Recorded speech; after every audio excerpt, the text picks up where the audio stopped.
Ce que tu t'apprêtes à entendre ne figure dans aucun livre. C'est un conte transmis au coin du feu, dans la mémoire vivante d'un peuple. Tu es sur Nels Origins.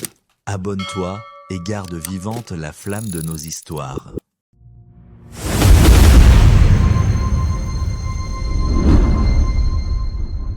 La lune jetait un éclat d'argent sur le village d'Okoro, se faufilant à travers le toit de chaume de la hutte où Adana était allongée près de Chike. Sa peau, d'une perfection surnaturelle, semblait boire la lumière. Chike, captivé, la contemplait sans se douter du piège mortel qui se refermait sur lui. Les lèvres d'Adana s'étirèrent en un sourire enchanteur tandis que ses mains parcouraient le torse du jeune homme. Mais sous cette beauté radieuse, une force sinistre s'éveillait. Alors que Chike sombrait dans un sommeil profond, les yeux d'Adana prirent une teinte rouge sang. Un chant à peine audible s'éleva de sa gorge et une lueur spectrale enveloppa le corps endormi. Son énergie vitale s'écoulait de lui, absorbée par la jeune femme, laissant à l'aube un tas d'ossements blanchis sur la natte. La jeunesse d'Adana s'en trouvait ravivée, son éclat intensifié, mais son cœur, lui, devenait chaque jour un peu plus froid. La nouvelle de la disparition de Chike se répandit comme une traînée de poudre. Comme les autres, murmurèrent les femmes au bord du ruisseau. Il ne reste que les os. Une peur glaciale s'empara du village. Depuis des mois, les hommes les plus robustes s'évanouissaient, tous attirés par la beauté envoûtante d'Adana. Sa hutte, isolée à la lisière du village et ornée de charmes étranges, était un lieu que tous redoutaient. Et pourtant, son rire cristallin continuait d'attirer les hommes comme des papillons vers une flamme. Au marché, Adana se déplaçait avec une grâce féline, son pagne vibrant de couleurs et son sourire désarmant. Tous les regards masculins se tournaient vers elle, hypnotisés. Obi, le forgeron à la force herculéenne, sentit son cœur battre la chamade lorsqu'elle le frôla. « Retrouve-moi ce soir », lui murmura-t-elle d'une voix mielleuse. Ignorant les avertissements silencieux des anciens, Obi accepta d'un signe de tête. Cette nuit-là, comme prévu, il entra dans la hutte de la belle Adana, et au matin, le village ne retrouva de lui que des os dispersés. L'onde de choc secoua Okoro jusqu'à ses fondations. Sous l'arbre Hiroko, les anciens se réunirent. « C'est une sorcière !» s'exclama l'un d'eux, mais la peur paralysait toute action. La rumeur de cette femme démoniaque finit par atteindre le palais du roi Oba. Tremblant, un messager s'agenouilla devant lui. « Majesté, les hommes d'Okoro disparaissent. Une femme nommée Adana serait la cause de ce fléau. » Le roi Oba, le visage dur comme la pierre, fronça les sourcils. « Cette menace pèse sur mon royaume, tonna-t-il. » Il prit une décision. « Mon fils, le prince Kelechi, ira enquêter. » Kelechi, connu pour sa beauté égale à sa ruse, accepta la mission. Il quitta le palais vêtu simplement, un poignard dissimulé sous ses habits et un avertissement de sa mère, la reine, résonnant dans son esprit. « Méfie-toi de la beauté qui ne se fane jamais. » Arrivé à Okoro, Kelechi fut accueilli par la méfiance. Prétendant être un simple marchand, il gagna peu à peu la confiance des habitants qui le mirent en garde contre Adana. Il la vit au marché et sentit lui-même l'attraction étrange qu'elle exerçait. Déterminé, il se rendit à sa hutte, le cœur battant. Adana l'accueillit, sa beauté encore plus stupéfiante de près. Elle lui offrit du vin de palme, mais Kelechi n'en but qu'une gorgée, ses yeux balayant la pièce. Des gravures étranges semblaient en luire faiblement sur les murs. Il sentit le danger, résista à son charme et prétexta la curiosité avant de partir, promettant de revenir. Discrètement, Kelechi mena son enquête.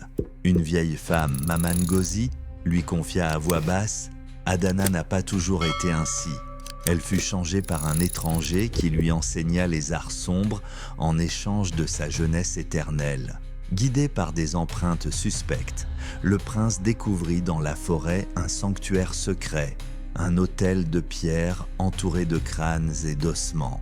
Un grimoire macabre y était ouvert, Caché, il vit Adana accomplir un rituel, sa beauté se régénérant au contact d'un os.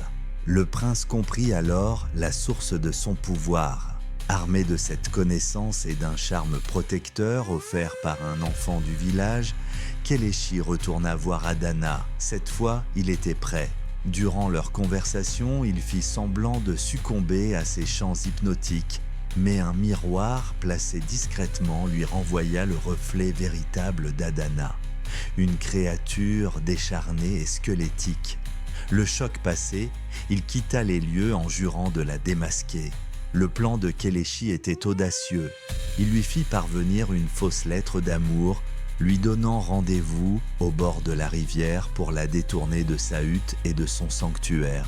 Pendant qu'Adana, flatté, se rendait au lieu du rendez-vous, Kéléchi se faufila jusqu'à l'autel et arracha les pages maîtresses du grimoire.